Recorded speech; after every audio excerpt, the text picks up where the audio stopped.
Como al fin somos mujeres es nuestra presentación en lo oscuro, porque a oscuras no nos da tanto rubor. Y es tan grande el movimiento que la máquina nos da, que el placer de vernos dura un momento nada más. Porque cuando estamos ahí en lo mejor. El volumen y el principio de una historia sociocultural del cine en el Estado español desde el punto de vista del espectador y non de les películes. Este libro es una novedad absoluta, no solo porque acaba de salir, que también, sino porque es una novedad en el planteamiento. Es una historia del cine en España. Y ahí la preposición lo dice todo, no es una historia del cine español. Es decir, no hemos cogido las imágenes para trazar esta historia, aunque todas las imágenes se cuentan y están ahí porque es imposible bordearlas, pero lo que hacemos es una historia del espectáculo cinematográfico, una historia sociocultural, una historia de la modernidad a través del cine y una historia de, como dice su subtítulo, el nacimiento de una industria cultural, desde que llega el cinematógrafo en 1896 hasta que llega la Segunda República en 1931. ¡Ay, qué película, película, película, película, película sensacional! ¡Ay, qué película! El ámbito cronológico de este libro tiene varios momentos concretos. En primer lugar, la llegada del cinematógrafo, del que todavía no se ha dicho nada y está mucho por decir. Después, la entrada del cinematógrafo en los espectáculos populares de cinematógrafo y varietés, donde recorre el mundo de la feria, de los teatritos, de los entoldados. A finales de la primera década del siglo XX el cinematógrafo ya es otra cosa, con películas largas que empiezan a tener un ámbito propio por sí mismos, un espectáculo que empieza a interesar también a las clases acomodadas.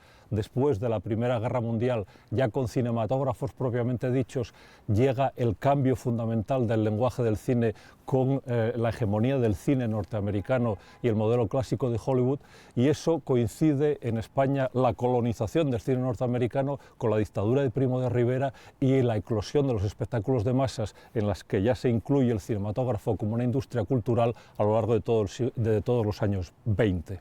¡Ay, qué película,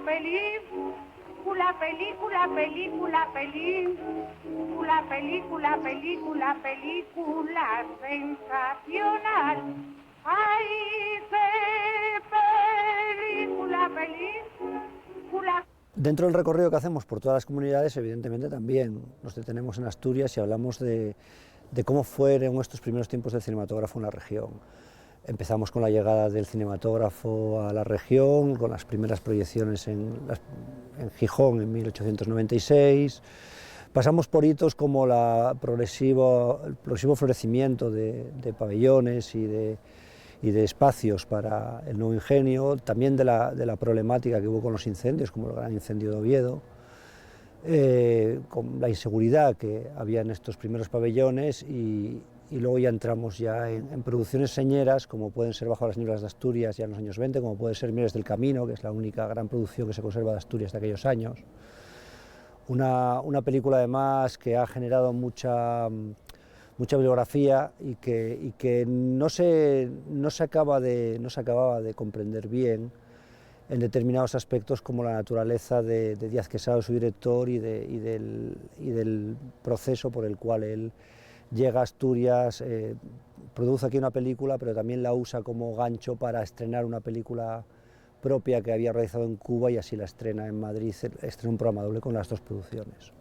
Una niña está en el baño y la fecha su galán, y al salir poquito a poco, enseñando cosas va, y un señor que en las lunetas con su novia viendo está.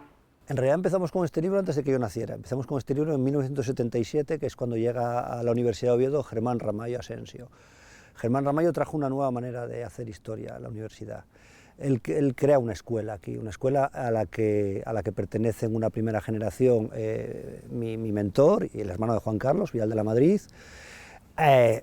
Juan Carlos también forma parte de esa generación y yo formo parte de una generación posterior de los que nos formamos con esta gente. Ramallo incorpora una manera más vinculada a la sociología a la hora de hacer historia, a la sociología del arte, Hauser y compañía, ¿no? ¿Qué ocurre? Nuestra trayectoria, tanto Juan Carlos como yo hemos ido desarrollando todo esto. Juan Carlos en sus libros sobre cinematógrafo y varietés y 8000 películas de cine primitivo, que parten de su tesis doctoral, también en sus trabajos como Una historia posible. Y yo por mi parte, pues en mi tesis sobre Edgar Neville y en mi trabajo sobre cine histórico, La poética del asedio, también realmente lo que estoy haciendo es tratar de dar ese enfoque más sociológico a lo que es la historia del cine.